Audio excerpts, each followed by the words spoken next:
हाँ, तो आज एपिथेलियल टिश्यू स्टार्ट कर रहे हैं। देखो, एपिथेलियल टिश्यू दो तरह का होता है, सिंपल और कंपाउंड। ध्यान से देखना, एपिथेलियल टिश्यू, पेंसिल से मत लिखो, पेन से लिखने की कोशिश करो। हम पेन पे पेन से क्यों लिखेंगे?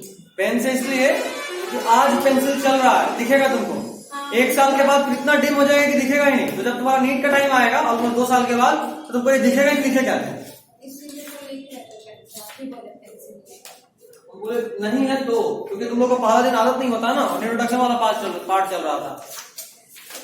ये प्रैक्टिकल एक्सपीरियंस से बता रहा हूँ, सब पता है। मेरे तरह ऐसा हो चुका है।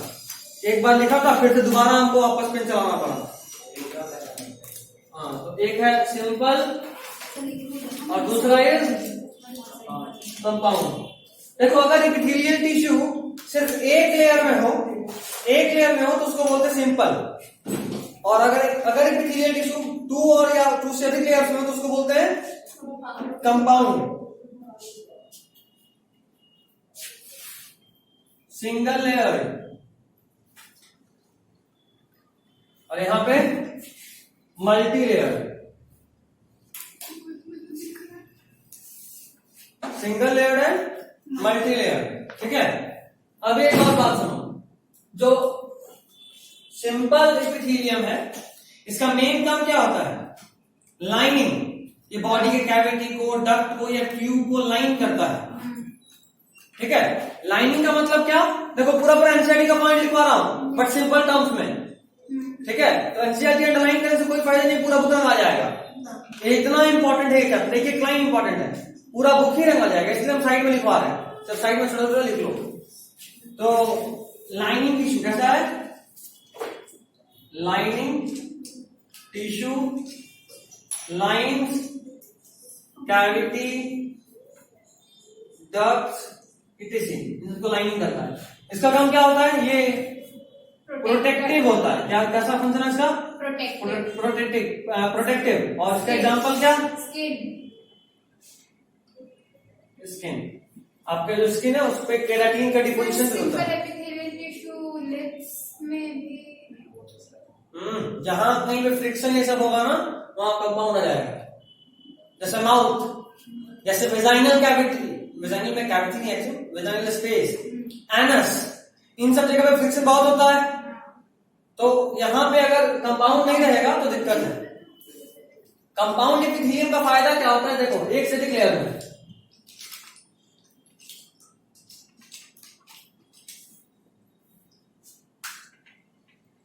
देख रहे हो, एक से अधिक लेयर। जब एक से अधिक लेयर का बात कर रहे होते हो तो मान लो फ्रिक्शन हुआ तो ये वाला लेयर गया, लेकिन ये तो बचा है ना, वापस से रिजनरेट करेगा और वापस से बना देगा, ठीक है। चलिए, कैविटी डक्ट एक बार बताइए, डक्ट्स में कौन कौन सा आ जाएगा? डक्ट, बाइल डक्ट, तो तुम सुनी हुई वही बता दिए। सर, इसोफेगस इसमें आएगा? इसोफेगस ट्यूब है, तो कंपाउंड में आएगा। हाँ, वहां पे फ्रिक्शन होगा। ऐसा ट्यूब में भी बहुत हद तक सिंपल ही होता है, तो कैविटी डक्ट या ट्यूब भी लिख लो, ट्यूब के बाद कुछ करना। अगर किसी ट्यूब में एब्जॉर्प्शन भी होना ना तो वहां पे सिंपल होगा। क्या होगा? कोई बात। पहला चैप्टर चूज कर रहे हैं क्या? पहला चैप्टर जो पहला लेक्चर है चैप्टर का, मतलब मेन चीज का वो इंट्रोडक्शन है। हाँ, नेक्स्ट, एपिथेलियल टिश्यू का एक खास बात है, blood vessels are absent in it. ये एक्स्ट्रा पॉइंट है, बट लिख लो। एपिथेलियल टिश्यू जहां हेडिंग दिया हुआ उसके बगल में लिखो, blood vessels are absent in it. Blood vessels are absent in it, simple है पूरे में, सब में। जो हेडिंग है ना बुक में, वहां हेडिंग के बगल में डैश तक ऐसे 3 पॉइंट बनाओ। देखो, 3 पॉइंट लिखवाऊंगा। पहला point, blood vessels are absent in it, blood vessels are absent in it, blood vessels are absent in it, हो गया। दूसरा पॉइंट, प्रोवाइड्स कवरिंग और लाइनिंग। ये पहले भी बता चुका हूं, दोबारा लिखवा रहा हूं। प्रोवाइड्स कवरिंग और लाइनिंग, ये क्या तो कवर देता है या फिर लाइनिंग। प्रोवाइड्स कवरिंग और लाइनिंग हो गया। Next point, little intracellular matrix. Little intracellular matrix, matrix last class में बताया था। इंट्रासेलुलर मतलब दो सेल के बीच में, देखो इधर देखो, इंटर और intra. Cells are compactly arrange, सब एक दूसरे के एकदम बगल बगल में है, और चूंकि सारे सेल्स एक दूसरे के एकदम अगल बगल में है, इसीलिए यहाँ स्पेस ही नहीं है कि यहाँ पे मैट्रिक्स हो। ठीक है, तो little intracellular matrix.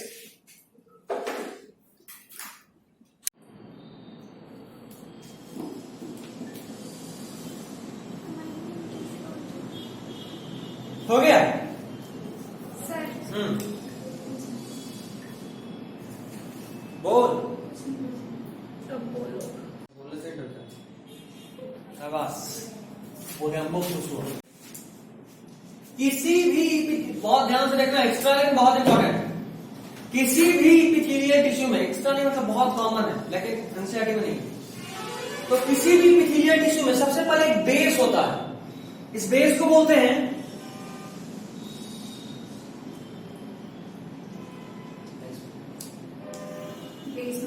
Basement membrane. जो भी थोड़ा भी एक्स्ट्रा पढ़ा होगा जरूर ये नाम सुना होगा, बहुत कॉमन है, बस एनसीईआरटी में। चैप्टर बहुत अच्छे से भूल गए, बहुत अच्छे से। क्या चैप्टर बहुत अच्छे से पढ़ के बहुत अच्छे से भूल गए। कोई बात नहीं, अभी याद आ जाएगा। देखो बेसमेंट मेम्ब्रेन जो के बेसमेंट मेम्ब्रेन पे सेल्स का लेयर आता है। Mind it, these cells are very compact, very tightly packed. ऊपर से देखने पे इनका ये अरेंजमेंट कुछ ऐसा होता है, जैसे कि टाइल्स या मार्बल नहीं हो ऐसा।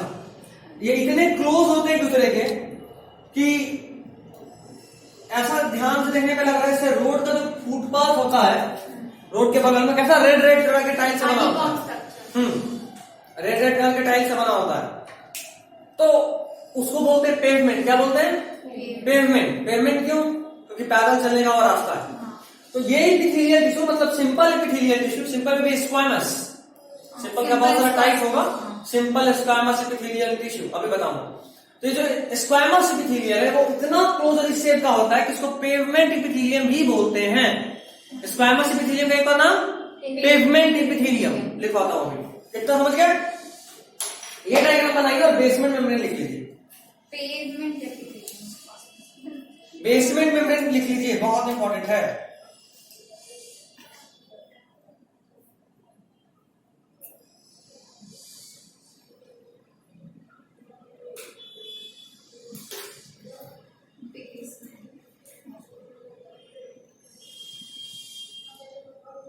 हो गया? एक लाइन उसके ऊपर खाली सेल तो बनाना, बेसमेंट बनाने नहीं बोला हूं। सर बना हुआ फिगर, उसी में एरो डाल के लिख दिया है। कहां फिगर बना है? Flattened cell. अच्छा हाँ, भाई कागज में ब्रैकेट में लिख लो। फ्लैटेंड सेल जो है ये इसका बस इपिथेलियम है। इसी का एक और नाम लिख लो, पेवमेंट इपिथेलियम। देखिए दिले किसमें? फ्लैटेंड सेल में, स्क्वामस में ना सर? वही स्क्वामस ना, देखो से हाँ वही। वहां पे लिख लो पेवमेंट इपिथेलियम, एक और नाम ऊपर स्क्वामस है ना। हाँ, पेवमेंट इपिथेलियम। फ्लैटेंड सेल जहां दिख रहा है, फ्लैटेंड सेल डायग्राम में, वो स्क्वामस इपिथेलियम है। सर आप बोले थे कि एपिथेलियल टिश्यू में ब्लड वेसल एब्सेंट होता है, लेकिन फिर ये ब्लड वेसल के वॉल में प्रेजेंट नहीं होता है। ब्लड वेसल के वॉल में प्रेजेंट नहीं तो होता है स्क्वामस एपिथेलियम। मतलब इस सेल में ब्लड नहीं, इसके अगल बगल क्यों सकता है? समझे? इस सेल में ब्लड वेसल नहीं आया हुआ है सेल के अंदर, बाकी अगल बगल क्यों हो सकता है? सोचो अगर अगल बगल में नहीं होता तो इसको न्यूट्रिशन कहां से मिलेगा? मर नहीं जाएगा बोलते हैं। सर एक बार ये अच्छे से बता दीजिए ना, वो जो सिंपल एपिथेलियल टिश्यू है ना, तो उसका जो प्लेस है ना, लाइनिंग टिश्यू लाइंस कैविटी तक पूरा आ जाएगा, पूरा आ जाएगा। सिंपल का बहुत सारा टाइप है, वो नहीं पूछ रहे हैं। इसमें लाइनिंग है तो बॉडी लाइनिंग टिश्यू और कैविटीज तक, किसी लाइनिंग टिश्यू अलग है। अलग है। लाइनिंग टिश्यू का मतलब जहां कहीं भी बॉडी का कवरिंग होगा या बॉडी के ऑर्गन का, वहां जैसे हमारे पेट में यहाँ पे हॉलो स्पेस है इधर। सर अभी आप ऐसे बनाते हैं, उनको लगा इतना बड़ा पेट किसका? अब ठीक हो गया।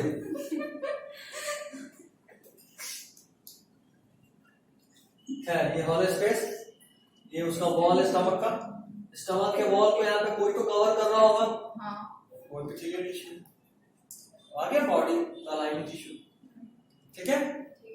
आगे क्या लिखे थे लास्ट पॉइंट, ये पेवमेंट एपिथेलियम ना। चलिए अगला हेडिंग सिंपल स्क्वायमस एपिथेलियम। भाई पे बहुत जगह इतना बड़ा बड़ा मत लिख, ये कहाँ ये भी सब उसी पेज पे उस पेज का पूरा हटाना है। देखो कितने गंदे तरीके से हम लिखे हैं। देखो तो साइड का नहीं स्पेस वाली बुक है, नहीं पुराना वाला साइड का स्पेस देख रहे हो। ये देखने से लग रहा है किसी लड़की की बुक है, वरना कोई लड़की तो रेड ब्लैक ग्रीन ज्यादा है हम लोग का मेरा सेम ही है। नहीं, वो थोड़ा नहीं सिर्फ आपकी बायो फटी नहीं है इतने साल में। पढ़ने वाले बच्चे कहाँ थे।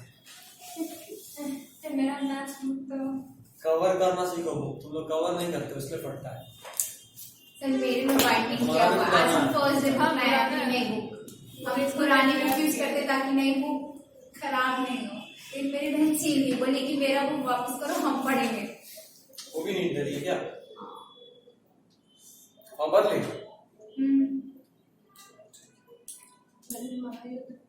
कोई नहीं तो बुक कवर कर लो, कवर कर लोगे तो ठीक रहेगा। कवर करो, नहीं तो फिर क्या करो कि जो यहाँ पे बाइंडिंग करवा जो पेज का कवर होता है ना, वहाँ पे कोना पे एक टेप मार दो। वो सब मार दे वो सब ये बुक इतने बुरे हालत में, तब सब जगह टेप मार के इसको कवर किया। हाँ, तो टेप मारना तो उसको बताया था कि हाँ सर हम करते हैं वो पूरा पे मार दिया, पूरा पूरा बाउंड्री पे कॉर्नर पूरी ताकि बुक मुड़े नहीं। मुड़ेगा ही नहीं, कभी नहीं मुड़ेगा, वो थोड़ा हार्ड हो जाता है टेप मारने के बाद। सर हम करते लेकिन आज तुम लोग को पहली दिखाया बार था। क्या है अपनी नई बुक। चलो कोई नहीं, आगे सिंपल स्क्वायमस एपिथेलियम।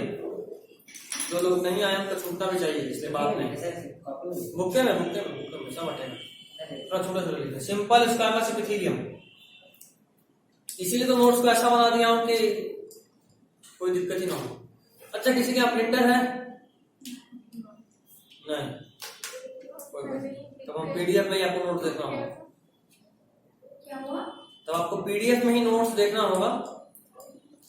हम आपको एक स्पेशल नोट्स भेजेंगे 2 से 3 पेज में पूरा एनसीईआरटी। हम लोग फिर क्या बोलते हैं उसको प्रिंट कराने में कि क्या हम लोग का जा रहा है।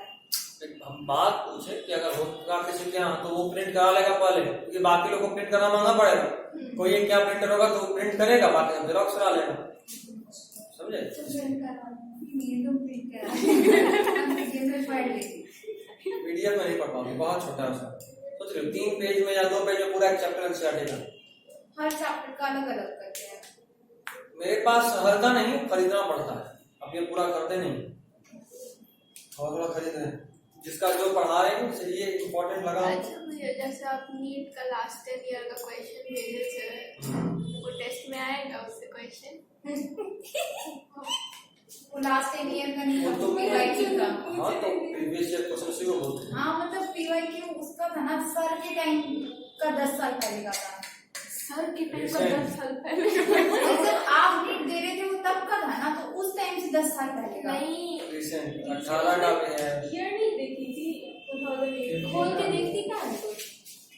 हम नहीं देखे मुझे फिर अच्छे से। हम ऊपर सारा टाइटल क्वेश्चन बन पढ़ते रहा हैं। था, अगर पढ़े हुए होगे तो बनेगा सब तुम्हारे नोट्स में। एक हाँ याद कर रहे हैं, बनाएंगे फिर भी याद कर रहे हैं। ट्यूसडे को टेस्ट है ना। अब देखिए क्वेश्चन, इससे एक क्वेश्चन पूछ लीजिएगा। पढ़ ले, हमसे तो तुम्हारे ट्यूसडे को टेस्ट है, कहने का मतलब फाइनली ये बी रेडी। आज कोई भी कल याद करा देना क्वेश्चन सेट करने का। हम बहुत खुश थे कि ये 52 क्वेश्चन में से कोई ना कोई तो आएगा ही आएगा। मैं भी चांसेस है, हो सकता है गलती से आ जाए, मतलब अगर हमको ध्यान में दिखेगा तो नहीं है, सब नहीं आएगा, गलती से हो गया तो हो गया। तो गलती नहीं होता है, मुझको पता है। खैर चलिए, क्वेश्चन आप देखिएगा, आपके नोट से बाहर है नहीं कुछ। आप जो पढ़े हैं, जितना पढ़ चुके उतना से बना के देखो, बनता नहीं बनता। ये मेन मैटर करता, हम कितना पढ़ा रहे हैं कम या ज्यादा वो मैटर नहीं करता। मैटर करता है कि क्वेश्चन बन रहा है कि नहीं बन रहा है। अगर हम बिना पढ़ाए खाली यहाँ बैठने से ही क्वेश्चन बन रहा है तो क्या दिक्कत है, और अच्छा बात है, तो और अच्छा बात है। क्वेश्चन बनना मेन है। तो कम पढ़ रहे, ज्यादा पढ़ रहे, एक्स्ट्रा पढ़ रहे, तुम्हारे स्पेशली बोल रहा हूँ, एलन से पढ़ो चाहे कहीं से पढ़ो, क्वेश्चन इतने से ही बनेगा। इतना साल से तो नीट दिया, उसका एक्सपीरियंस। क्वेश्चन इतना सही नहीं। हम लोग भी अपने टाइम में उससे पढ़े हैं ऐसे, तो वो बुरा नहीं पढ़ सकते, बट जैसे मेरा एनर्जी वेस्ट हो, तेरा भी एनर्जी वेस्ट होगा। हम पढ़ ही नहीं रहे हैं। हम एक बात कर रहे हैं, मतलब भरोसा रखना बड़ा जरूरी है, भरोसा बनाओ घुमान में कम से कम बायोलॉजी के लिए। सारा एनर्जी स्टोर कर रही है, वेस्ट नहीं कर रही है। फिजिक्स केमिस्ट्री पढ़ सकते हो लेवल से, गुड गुड नीट लेवल। किसी चीज के लिए पढ़ना नहीं पढ़ रहे हैं अभी। नहीं पढ़ी तो गलती बायोलॉजी करेगा। क्लासिफिकेशन शुरू किया बस थोड़ा सा।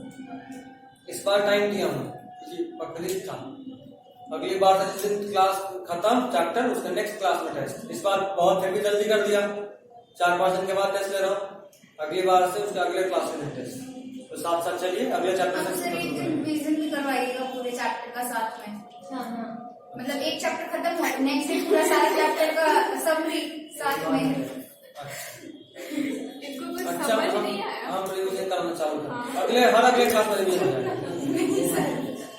अब देखो सिंपल स्क्वायमस इक्विलिब्रियम, देखिए पहला point flat and thin layer, flat और thin layer, flat and thin layer. हाँ तो क्या लिख रहे थे हम लोग last point, flat and thin layer है ना। तो ये फ्लैट होता है और थिन लेयर होता है। अगला point it has irregular boundary. देखो आप सब लोग पहले लिख चुके हो, तो हम सिर्फ एक बार बोल रहा हूँ, समझा रहा हूँ। क्या कॉस्मोस का बोले, स्क्वायमस नहीं चल रहा है, कॉस्मोस नहीं बोलते, स्क्वायमस कॉस्मोस सुनाई देता है। स्क्वायमस। कॉस्मोस अंतरिक्ष में चल रहा है। ठीक है, तो क्या बोल रहा था लास्ट पॉइंट, इरेगुलर बाउंड्री, मतलब इसका बाउंड्री जो होता है रेगुलर फिक्स नहीं होता, इरेगुलर होता है। लेकिन जैसा भी होता है बिल्कुल पैक होता है, जैसा भी होता है बिल्कुल पैक होता है। पैक होने की वजह से इंट्रासेलुलर मैट्रिक्स नहीं होता। और एक और खास बात, एकदम पैकिंग इतना टाइट होता है और इस तरह से दिखता है, जैसे इसको क्या बोलते हैं, पेवमेंट इपिथेलियम। पेवमेंट की तरह दिखता है, इसका क्या एक और नाम, पेवमेंट इपिथेलियम। याद रखो जहां कहीं भी डिफ्यूजन एब्जॉर्प्शन होना हो वहां यही मिलेगा, मेनली डिफ्यूजन। तो जहां भी डिफ्यूजन होगा, चाहे किसी एयर का हो या डाइस्टेट पार्टिकल्स का हो, किसी भी तरीके से डिफ्यूजन अगर होना होगा तो वहां पे क्या मिलेगा, सिंपल स्क्वायमस एपिथेलियम। ठीक है, डिफ्यूजन मतलब किसी भी सब्सटेंस का हायर कंसंट्रेशन से लोअर कंसंट्रेशन की तरफ जाना। Diffusion is so simple, movement of particle from higher concentration to lower concentration is called diffusion. Air sac of lungs, lungs के अंदर जो एयर सैक होता है वहां क्या होता है, डिफ्यूजन होता है। किस चीज का, O2 and CO2, यहां पे भी मिलेगा।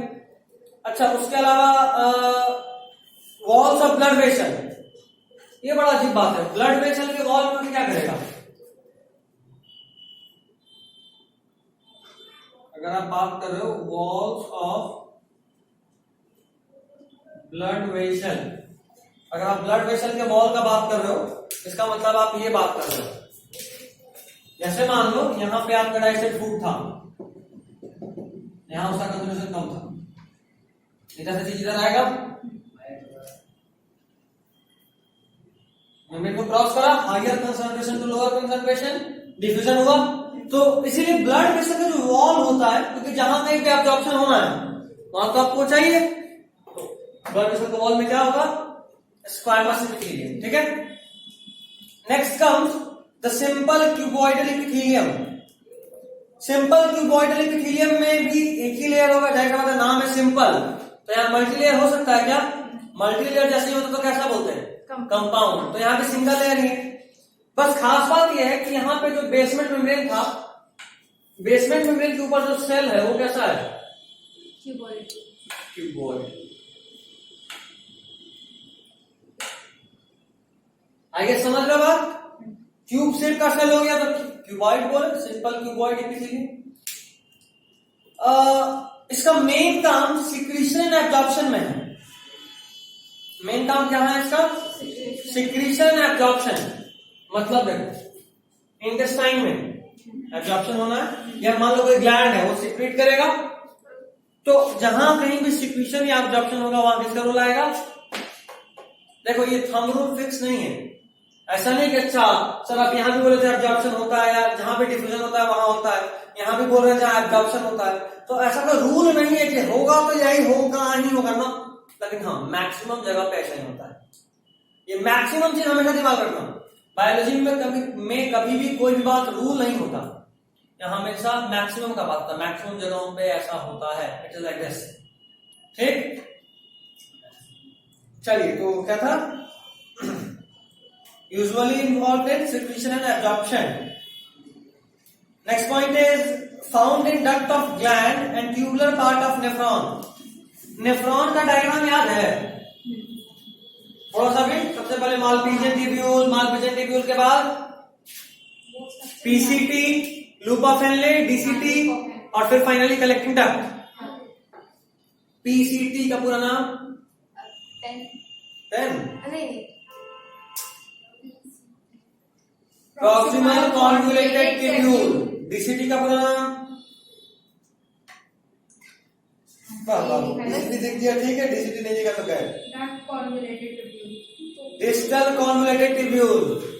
डिस्टल ये सिंपल टर्म है बायोलॉजी का। कोई भी चीज अगर ऊपर वाले हिस्से में हो तो उसको बोलते हैं प्रॉक्सिमल, कोई भी चीज अगर नीचे वाले हिस्से में तो उसको बोलेंगे डिस्टल। जैसे तुम्हारे बॉडी के डिस्टल साइड पे तुम्हारा लेग है, प्रॉक्सिमल साइड पे तुम्हारा हैंड है, समझे? तो ये सिंपल सा प्रॉक्सिमल और डिस्टल, ये सिंपल बायोलॉजिकल टर्म है। प्रॉक्सिमल ऊपर वाला साइड, डिस्टल मतलब नीचे, जैसे हमारा जो टेल है डिस्टल साइड में होता है। तो सर हमें टेल होता है? टेल एक्चुअल नहीं होता, बट टेल वर्टिब्री होता है कि हमारा जो वर्टिब्रीज है उसमें लास्ट में टेल वर्टिब्री भी होता है जो कि फ्यूज होकर एक हो गया है। एक्चुअल 4 होता है वहां हड्डी, बाकी जानवरों में जहां भी पूंछ होता है वहां, बट हमारे में वो चारों हड्डी फ्यूज होकर कितना हो गया? एक। कॉकिक्स सुने? कॉकिक्स, कोकिजियल रीजन, कोई बात नहीं, पढ़ाएंगे ह्यूमन फिजियोलॉजी में, सब पढ़ा है। तो कहां थे? हाँ, तो found in duct of gland, ये तो समझ में आ रहा है, सिक्रीशन करना तो ग्लैंड के डक्ट में मिलेगा। And tubular part of nephron. Nephron में पीसीटी है ना, tubular part, proximal convoluted tubule, tubular part, तो ट्यूब्यूल है तो यहाँ पे भी क्यूबॉइडल होगा, सॉरी हाँ क्यूबॉइडल होगा, ठीक है। Next is simple columnar epithelium. Simple columnar epithelium, ये भी सिंगल है, नाम ही है सिंपल। यहां पे खास बात, कॉलम लाइक होगा, क्यूबॉइड ऐसा, कॉलम ऐसा, समझ रहे हो? डायग्राम देखो, कॉलम। सबसे खास बात कि यहां पे न्यूक्लियस ऐसा था बीच में, यहां न्यूक्लियस कहां? समझ में आ रहा है? तो न्यूक्लियस या nuclei located at base. Next point, free surfaces microvilli. तुम लोगों को शायद बताया था माइक्रोविलाई क्या होता है। विलाई और माइक्रोविलाई में क्या डिफरेंस? देखो ये है विलाई, ठीक है, हाँ, विलाई के ऊपर वापस से विलाई, मतलब इसके ऊपर ऐसा है, इसको क्या बोलेंगे? जो भी लोग क्रैश कोर्स में थे उन लोगों को बताया था, 3 तो थे, एक दिन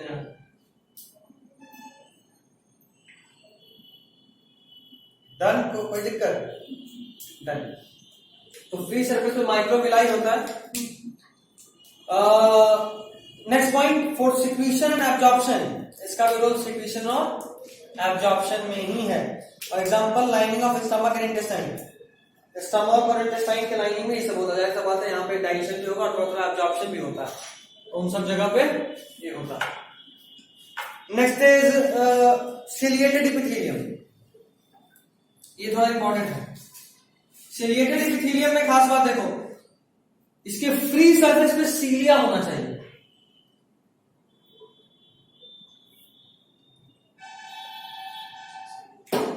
मतलब देखा, सीलिया जब वाइब्रेट करता है तो मूवमेंट क्रिएट करता है। जैसे मान लो ये मेरा एक लाइनिंग है, इस लाइनिंग पे मुझे मान लो म्यूकस है, और जैसे हमारा जो रेस्पिरेटरी ट्रैक्ट होता है उसके लाइनिंग में म्यूकस होता है। अब एक बात बता कि सर खखार क्यों आता है या नाक में गंदा क्यों आता है? इसका कारण देखो, सांस लिए, हवा के साथ जो भी डस्ट पार्टिकल गया वो सब यहाँ से पक्का चला गया, म्यूकस में चिपचिपा होता है, फील किए कभी? गुड। चिपचिपा होता है। अभी यहाँ पे जो सेल है, इस सेल के ऊपर ऐसा सा हेयर लाइक स्ट्रक्चर है, ये एक साथ एक डायरेक्शन में वाइब्रेट करता है इधर, ठीक है। सबके एक साथ एक डायरेक्शन में वाइब्रेट करने की वजह से जो भी तुम्हारा म्यूकस है, जो डस्ट चिपका रहा है, वो सब आगे की तरफ बढ़ रहा है, तो अंदर से वाइब्रेट करते करते करते करते धीरे धीरे नाक में लेके आ गया, समझे। अब जब मान लो सर्दी वर्दी होता है, सर्दी वर्दी होने का मेन कारण कि भाई कुछ नोज में इन्फेक्शन है, तो उस इन्फेक्शन को बाहर निकालने के लिए म्यूकस, देखते हो म्यूकस का सिक्रेशन ज्यादा होता है, जल्दी से वायरस उसी में चिपक जाए या बैक्टीरिया उसी में चिपक जाए, नाक में जो म्यूकस है उसके अंदर, और चिपक गया तो उसको वहीं पर क्या इज्जत देना, आप मेरे मेहमान है, आइए थोड़ा खाइए पीजिए, चिपका तो निकालिए बाहर, तो लगातार निकाला भी जाता है, तो नाक से निकलता रहता है। थोड़ा सा भी सर्दी खांसी हुआ तो नाक से मस्त वाटरी फ्लूइड आता है ना। कभी कभी रोने के तुरंत बाद हाँ। नाक बंद हो गया। क्या ciliated epithelium? Epithelium which has cilia on their free surface is called ciliated epithelium. इसका फंक्शन क्या है? Their function is to move mucus particle in a specific direction. बताया? ये हमेशा हॉलो ऑर्गन्स में मिले, जैसे ब्रोंकियोल्स, अभी नाक वाला बताया। उसके अलावा फेलोपियन भी बड़ा इंपॉर्टेंट है। एक और एग्जांपल है फेलोपियन ट्यूब, डायग्राम देखते हैं।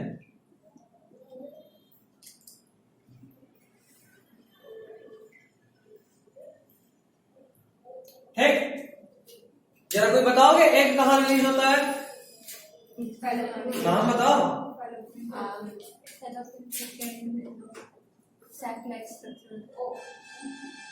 ओवरी में से ओवरी में रिलीज होता है, ओवरी से रिलीज होकर यहाँ गया, यहाँ से कहीं ऊपर गया।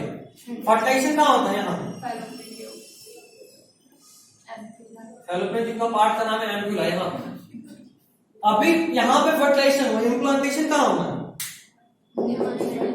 यूट्रस में। अच्छा, इसके पास टांग है? छोटा छोटा टांग से चलते चलते यहाँ आ जाएगा? नहीं। इसके पास सीलिया फैजिला होता है? नहीं। उसके पास नहीं होता, उसमें होता है। कुछ नहीं होता। तो ये मूव कैसे करता था? देखो यहाँ पे जो वॉल्स है यहाँ पे होता है। सर हम क्या बोल रहे हैं? हम पूछे क्या थे? हम बोलते उसके पास, हम पूछे क्या थे? एक में होता नहीं होता? नहीं होता है, ये बोल रहा था। वॉल में होता है। ये तो पूछे नहीं कहाँ होता है। सेक्सोलॉजी में इसका, सेक्सोलॉजी में अपने माइंड। खैर कोई नहीं, जोक से पार्ट। तो यहाँ पे जो एग है, ये जो सीलिया इसको ठेलना शुरू करेगा, एक साथ सब एक डायरेक्शन में वाइब्रेट करेगा, सबका सब एक धीरे धीरे आएगा यहाँ और यहाँ आकर